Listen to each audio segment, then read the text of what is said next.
Hey, it's Kevin Lawton with the New Warehouse Podcast, bringing you a new episode today. And on today's episode, I am going to be joined by Brendan Feeney. He is the Director of Sales for North America for Linnworks. And we're going to talk all about Linnworks, how it's helping to increase visibility on multiple different levels through the fulfillment process, both on the brand side, also on the shipper side, whether it's 3PL, e-commerce. We're going to talk about all those things and how Linnworks kind of ties everything together, creates that visibility. And we're also going to dive into a lot of complexities that have come into the market as we see multiple different platforms for people to be able to sell through. We'll touch a little bit on social commerce too, which I think is a pretty interesting topic. But we're also going to talk about the exciting Skew Bowl. So we know about the Super Bowl. We know about the Puppy Bowl. Well, we're going to bring the Skew Bowl here, and we're going to talk about what Linnworks is doing around that and how they can potentially step up your game, I guess, in the Super Bowl party department a little bit. So, Brendan, welcome to the show. How are you? Doing great, Kevin. Doing great. Thanks for having me. Very excited for the conversation today and look forward to, I think this is some really interesting topics for the audience that you have at play. So excited to get into it. Yeah, absolutely. Happy to have you on. Happy to learn more about Linnworks here too as well, and talk about some of these topics as you mentioned. I think they're very interesting and very timely as well. So, before we dive into any of that stuff, why don't you give us just a brief overview of Linnworks, what it is you guys do, where you focus, all that stuff. Sure. Yeah, so Linnworks, been in business, 17 plus years, global company, but essentially best way to simplify it, we're a connected e-commerce ops platform. So we're really the orchestration layer to provide kind of any brands between a million up to 100 million for having the ability to connect to multiple channels. So their website, various marketplaces, retailers, be able to kind of synchronize their inventory levels, manage their orders, their forecasting. And then the key thing is helping them do that fulfillment side, whether it be with 3PLs, whether it be within their own warehouse. But truly that end-to-end kind of back-end experience from when that customer makes that purchase, it's all the stuff that's happening behind the scenes. That's really where Linnworks is coming in with our solution capabilities. Okay, I've interesting. So, yeah. touching on a little bit of everything there. I'm curious, would you guys, supply chain? We love our acronyms, right? I mean, would you categorize you guys as like a specific type of system? Yeah, I would say from an acronym perspective, I would say IMS, OMS, WMS. I think we kind of fall within those three. Okay. Um, we have some other unique things where we can do that kind of listing and product management, kind of play with some of those other solutions, but truly boiling it down, I think that IMS, OMS, WMS is the best way to describe us. All right, great. Very interesting and good to put that kind of into perspective as well. And, touching on all those back end functions, like you said, is certainly an interesting thing. And I think certainly touching on all those things involves a lot of SKUs as well, which I'm sure where the idea for the Skew Bowl came into Yeah. place, right? So tell us a little bit about the Skew Bowl, what that is and how people can participate and take advantage of that. Yeah, absolutely. So Skew Bowl, really exciting kind of idea that spun out of our marketing team, where this year, kind of layering on, kind of piggybacking with the Super Bowl, we're putting out a lot of great kind of industry insight videos of best practices we've seen from our team on working directly with warehouse managers and working with warehouse teams. So there's a series of various different videos. If attendees out there go and check out those videos, you get a kind of badge or get a card from each one that you watch. You're able to get into a raffle. I think it's only four of them really that you need to keep track of. And then we're going to run a drawing, and then we will love the opportunity for anyone that wins that. We're going to fund their Super Bowl party. So doing something really kind of interesting this year. Folks can get kind of that knowledge, things that might level up their game, thinking about 2024 within their warehouse, while also maybe getting the benefit of getting some really sweet Super Bowl party for their friends and family. Awesome. Yeah. Yeah. I think that's such a great idea. I think that's really cool as well. And I'm very interested to check that out myself and enter here too, maybe potentially. But we would love for one of the new warehouse listeners to win definitely and see what kind of party they have. Yeah. I think that's such an awesome thing. And I think it's going to be a potentially interesting Super Bowl as we kind of look at the teams involved at the time that we're recording this. So we'll see how that's going to end up. But definitely very interesting to find out about that. And what types of I guess the videos. I mean, you said they're kind of focused on best practices. Are there any maybe favorites that you have that you want to call out? Yeah, so we just recently had our first one launch on our site as effectively us kind of recording this today. And it kind of goes into one of our solution engineers getting interviewed from our team about Mm, kind of the complexity with how you have to think about building your tech stack to support your warehouse operations, where you want to be really thoughtful that you don't want to overcomplicate the stack and kind of build too much, but you want to really have the key components that you need to drive the most efficiency across your team.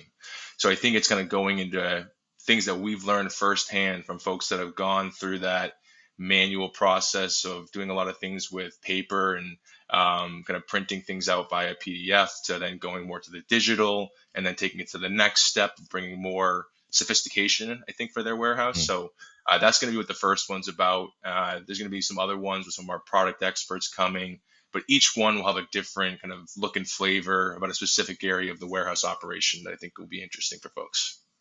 Hmm. Very interesting, and I'm definitely interested to check those out. So, very exciting stuff. And the Skew Bowl, certainly be sure to enter, and we'll put some different additional information about that at thewarehouse.com too, as well for people.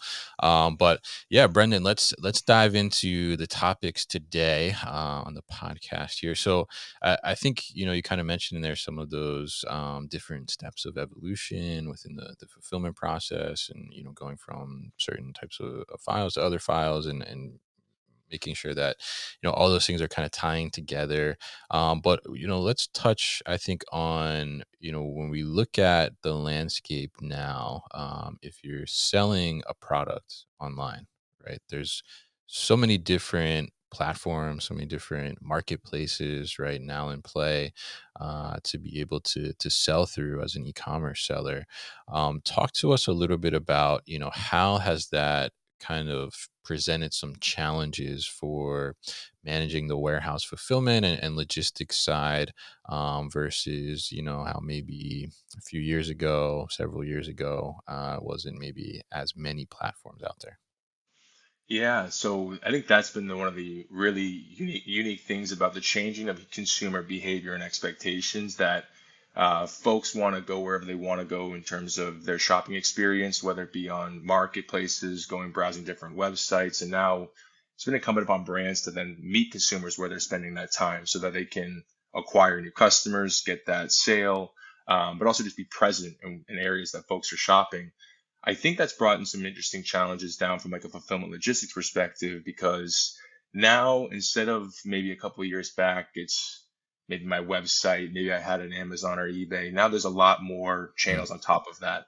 So figuring out how do I not only kind of keep our inventory up to date as our sales are happening, but how do I also make sure that depending upon the channel it came from, how are we fulfilling that in a timely manner that's meeting what the channel is asking for? Every customer is going to have a different expectation where they're shopping of how mm, quickly that order is going to get to them, what that experience is going to be like. Because when you are selling on the Amazon or Walmarts of the world, those are Amazon's customers, those are Walmart's customers. So you have to make right. sure that you're abiding to that experience, and really making sure that they want to come back and shop with you again. So I think really the things that I see are when it does come to that channel and it does come down into the team, how do they ensure that that team knows how quickly they need to turn that order around from a pick pack perspective? How fast are they getting it out the door? And then what was that shipping method the customer decided? Was it 2 day shipping? Is it ground Mm, shipping? And how am I adhering to the customer's expectations there? I think that's been more unique. I think that in the past, it may have been one or two options typically, and now there's more options for how people want to ship, how people quickly whether they want to get their order, if they want to pay more for it or less for it. So I think that's brought a few different variances for the back end teams in the warehouse. mm.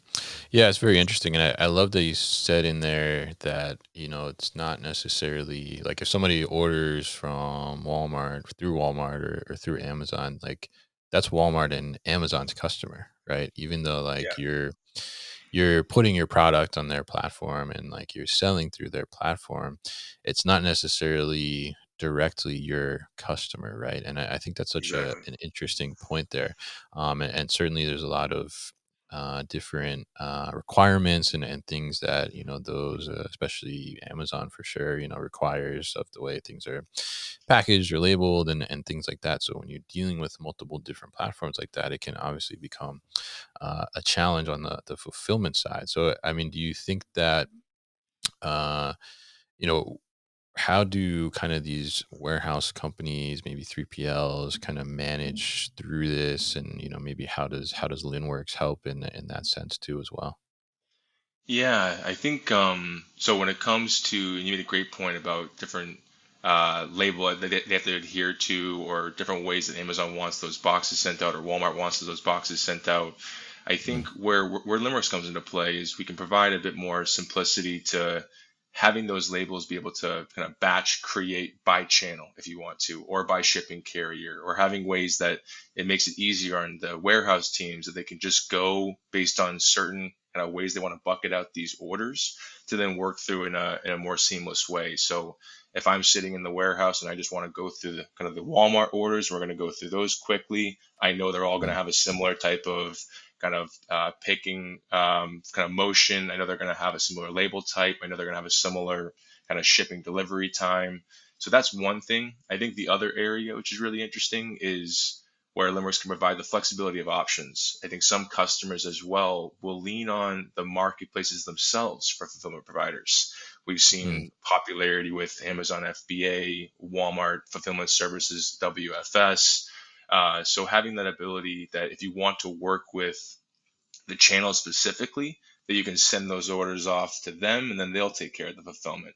So then you have the options. I think brands start to sit back and think, okay, analyzing our profit margins, do we want to use Walmart or Amazon, or do we see it being better for us to manage that in house and we'll fulfill those mm. orders? And those are decisions every company I think has to think through.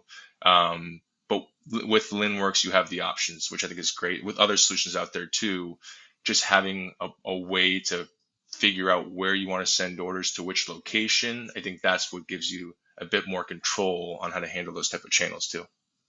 Mm, interesting. Yeah. Yeah. And I think that's such a great thing. And, especially in the environment that we're in now from, I guess a consumer really is the one that's ultimately driving it. Right. I mean, Right. we need to have that flexibility, and that flexibility is such a key to be able to, not only on the fulfillment side, whether it's, the brand fulfilling themselves or, fulfilling through, a channel partner or a 3PL, whatever the case may be, there needs to be that flexibility to do the right thing to deliver on that customer experience overall. But I'm curious, while we're kind of on the topic of these different platforms and marketplaces and things, let's talk a little bit about the social commerce aspect, right? Because TikTok Shop, right, certainly has Yeah. exploded in a way here in the last, I guess, year and a half or so now. So tell us a little bit about kind of the additional layer of complexity a platform like that can add to a fulfillment process. Yeah, I think TikTok Shop is going to be an incredibly exciting marketplace for brands this upcoming Mm, year. We were early to launch with them in their UK, TikTok Shop UK, and very common to kind of test out strategy in Europe before bringing it over into America. yeah. And we saw it across our customers that it had significant growth and significant order volume increase when they were getting on TikTok Shop. I think you meet some kind of interesting demographic in terms of millennials, Gen Z, different folks that are really spending a ton of time on that platform. But also the complexity level is with TikTok, as we've seen, there is this virality to it. If something all of a sudden Mm, gets really popular, everyone's jumping in a quick span of time to buy things. So that does cause a strain on warehouse teams where maybe we're typically used to seeing kind of a couple hundred orders or a couple thousand orders a day, where all of a sudden TikTok alone could do 5,000 orders in a matter of a few hours. mm, So there could be big waves that come really quickly. And we've seen this with folks doing TikTok lives or having some type of promotion and then they drive it through TikTok shop. And then I think the challenge is, well, we need to make sure that we have enough inventory on hand, that we're not creating a disjointed customer experience where they're trying to buy with us and we can't fulfill that order. But furthermore, being ready for that kind of uptick in volume that could come pretty quickly.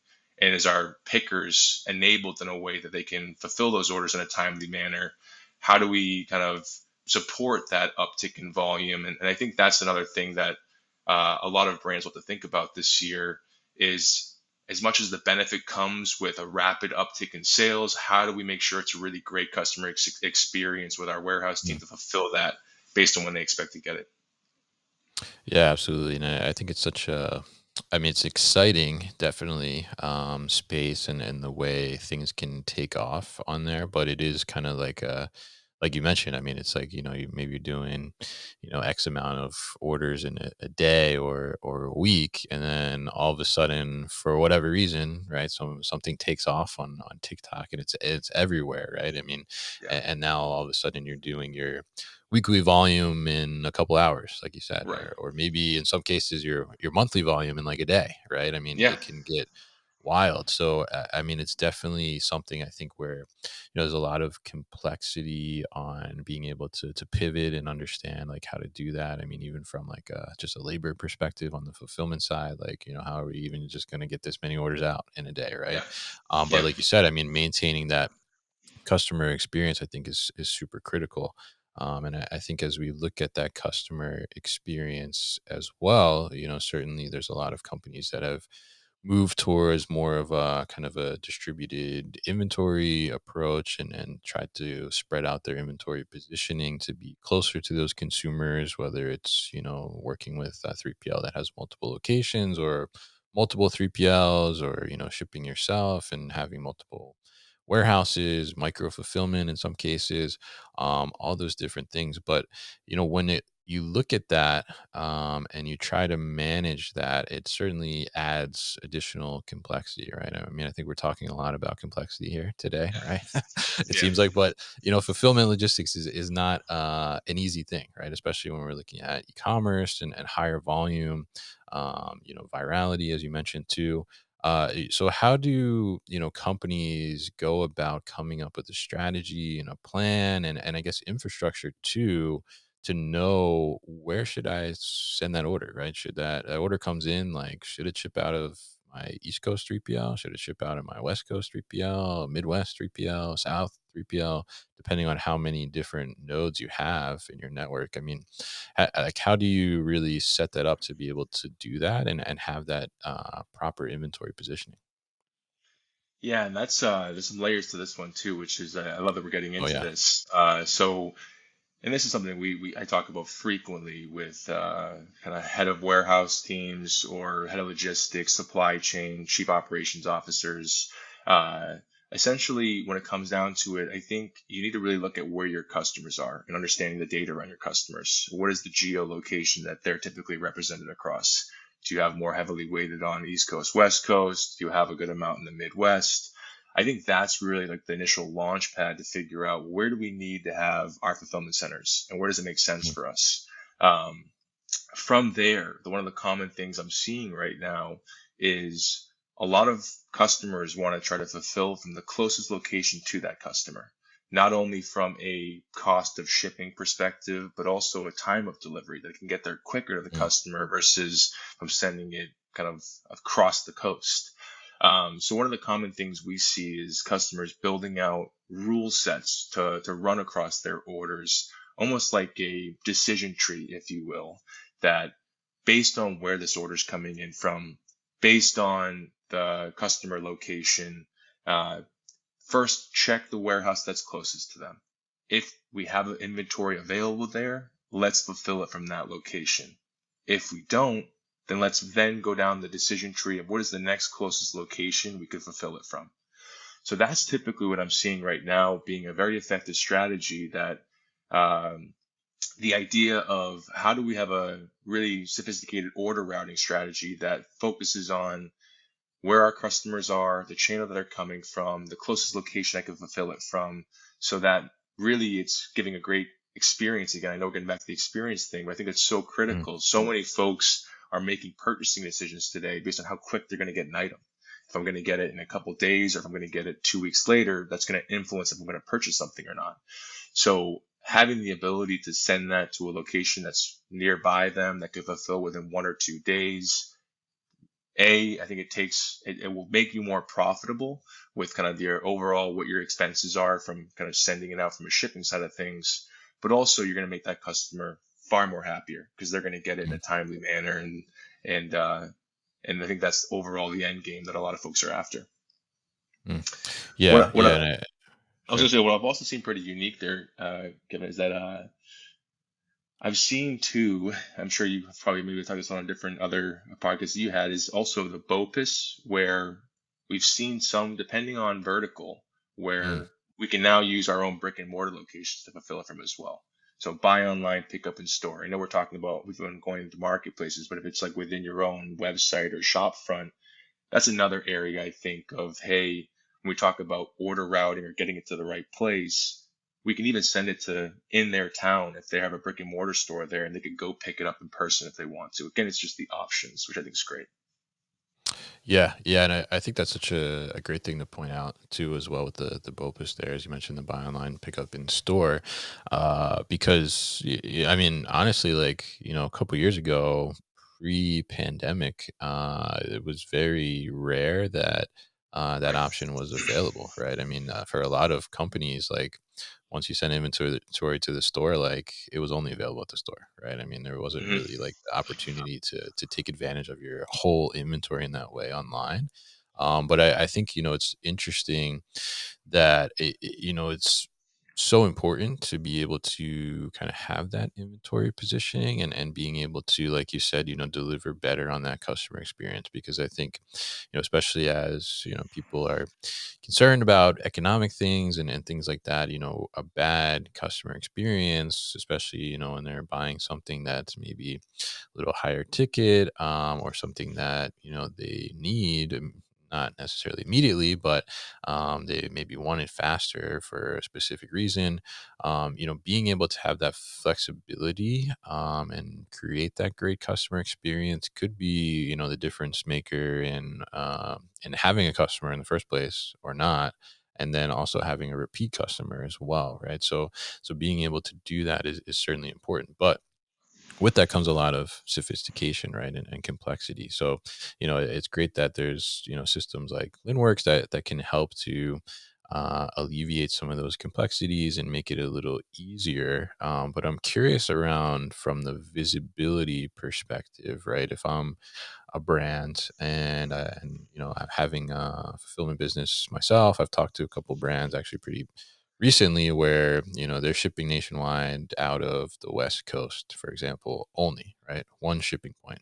And obviously they're shipping to the East Coast, super expensive, right, because they're shipping across the country. So Hmm. when brands are able to get visibility around this, I guess first, how can they get visibility around this, seeing that, like, okay, we're at a point where we need to look at having a second shipping point, or we need to look at Yeah. having a third shipping a point, right? How do they get that visibility in the first place, and how do they know like it's time to expand that network a little bit?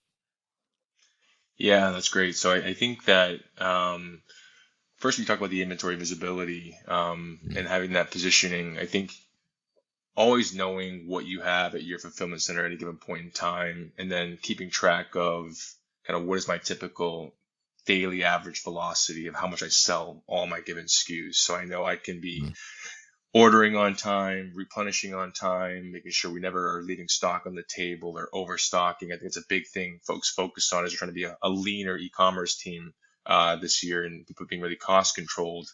But then to your point, if you're starting to, if you have one primary warehouse location at the moment, and you start to identify that you're having to send it oftentimes all the way across to the other coast, or you're mm, sending it frequently, where it's becoming very costly for the shipping that you're having to do to get to the end consumer.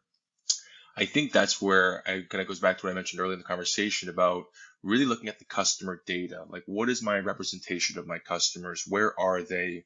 Where does that breakdown exist from a geo perspective?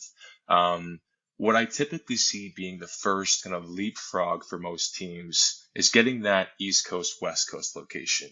I don't see Mm, folks typically jump to the Midwest initially. I see them do both coasts so they can cover kind of both sides, and then they can fill from either one into the middle of the country.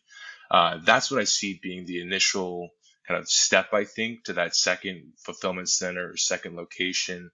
I think there's another opportunity as well if folks don't want to take on that burden themselves, where you have to go and hire a warehouse team, warehouse manager, pickers, and everything, to then seek up perhaps a 3PL.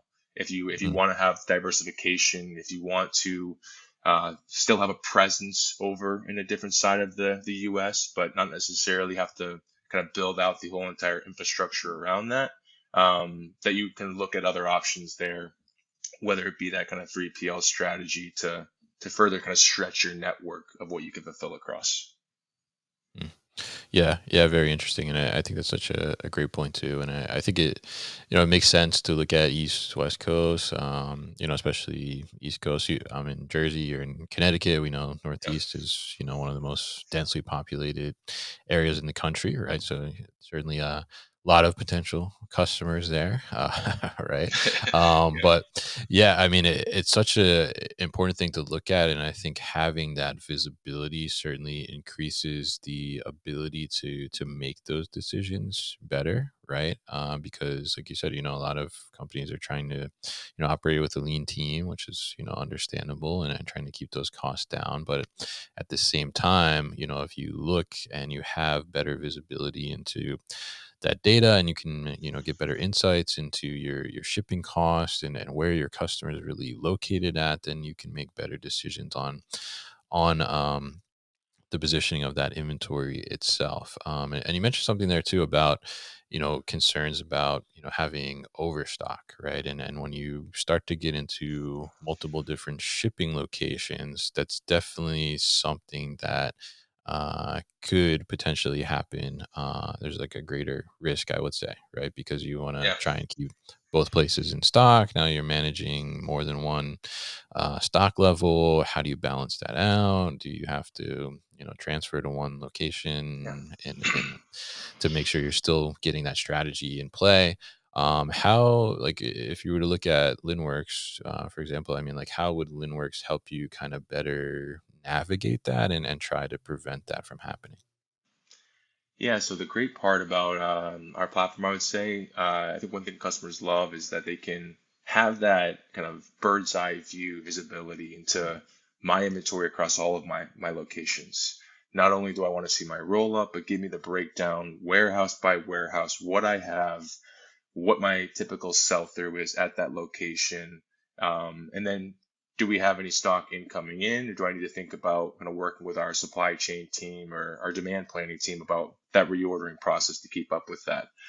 To your point, I think that is a challenge for so many teams that, and that's why I think the warehouse transfers come in play. Because all of a sudden, if let's say some folks have inventory coming in from overseas, maybe they get it in at like that East Coast location, then they got to distribute it accordingly. Or if we've somehow overstocked at our kind of Midwest location, do I need to do a transfer over to our West Coast? Because that's where we're seeing the most uptick of recent customers that we're having purchased from us. So I think it's keeping an eye on a going back to, okay, not only just where my customers are, but where are we acquiring new customers today? Where are those areas? And also constantly looking at that inventory level on a location by location basis to know if you need to get ahead of any of those transfers. That, hey, if we Mm, are a bit overweighted at one location, but we're typically seeing more uplift coming from our East Coast, let's make sure we can send that over to them in time, so we can work through that stock accordingly. But the great part, I think, too, that just again to make it a bit simplified for teams is you'll be able to see what your kind of forecasting data is on a warehouse by warehouse basis. And I say that because you're going to mm, sell differently across each warehouse, and you should fulfill differently and right. replenish differently for each warehouse. So I think getting that strategy down is what makes it a lot easier for teams to not run into those overstocking issues. Yeah, yeah, I think that's really great, and I think having that the visibility and that the insight, as you mentioned there, and like you said, by the location, the warehouse level too, then you're understanding that like, okay, now, it's not just telling me, hey, I need to order 1,000 more of whatever, and I have to figure out, oh, how much am I going to send here? How much am I going to send here? Right. So, Right, I right. mean, I think that gives you like even better insight into that. So now, if we look on like the shipper side, like if you're utilizing a 3PL, fulfillment partner, how can those on that side, I guess on that side of the table, right? I mean, how can they leverage Linnworks to be able to ensure that they're going to be now hitting all of these SLAs within all of these layers of complexity we've just talked about, right? Yeah. So when it comes to 3PLs, so we actually work with a number of them that even use our technology. But when customers Mhm. want to connect a 3PL in, our goal to get with that visibility is to have that direct connection into our system so we can see live inventory feeds. So we can see those live levels if it was just like their own warehouse, and they can see what they have across that 3PL and if they know if they have to do any reordering. But to your point, I think it also comes down to have we talked with our 3PL about those SLAs for the channels of how quickly they can turn that fulfillment time around? Can my 3PL fulfill within a 1-2 day window? Uh, Mm. are they more kind of typically common use to doing more of like a 2 to 3 day or 5 day? So then identifying, okay, which channels can I actually send orders to that I'm going to be adhering to these SLAs and the 3PLs can support for me? Because some 3PLs can be better at really kind of more like on like a subscription business and doing big volume, and some Mm. are really good at that shipping delivery time and getting it out within a 1 or 2 day window. So finding the strength of your 3PL, matching how that aligns with the channel you're selling on. Are the SLAs kind of in lockstep there? I would say between what the channel expects, what the 3PL can deliver upon. That I think is what you need to figure out to make sure that you're sending them to the right 3PL based on that criteria. Mm. Interesting. Yeah. Yeah. I mean, I think that's such a great thing, and being able to leverage the technology, I guess, on both sides. Like you said, some 3PLs are using Linnworks, and I think that makes a big difference because it is such a it's such an important thing, I think, for the brand and the 3PL to have that kind of partnership and open communication to make sure that things are going the right way. Like the brand should be treating that 3PL as the extension of their business, essentially, right? And being able to get that data and that input that they need to make decisions on your behalf is such an important thing too, to be able to hit those SLAs, right, and do those types of things. So very interesting stuff with you here, Brendan, and really appreciate you coming on and talking to us all about this. And we're certainly excited for the Skew Bowl as well. So if people are interested in learning more about Linnworks, and they're interested in the Skew Bowl, and seeing those videos and getting those entries in to potentially have their Super Bowl party funded by Linnworks, what's the best way to do that? Yeah, so best way, just come right to the website, www.linworks.com. You'll see it right there when you come in. There's a bunch of kind of pushing promotion around Skew Bowl. Definitely get in and participate. It's really not too much of a heavy lift for folks to kind of dive in, check out the quick videos, get those different badges, and then participate in the raffle. Um, I really think it's going to be a great thing for whoever can get that funded Super Bowl party this year. Not only to kind of be the talk of the neighborhood with whoever you get to kind of bring over, but Yeah.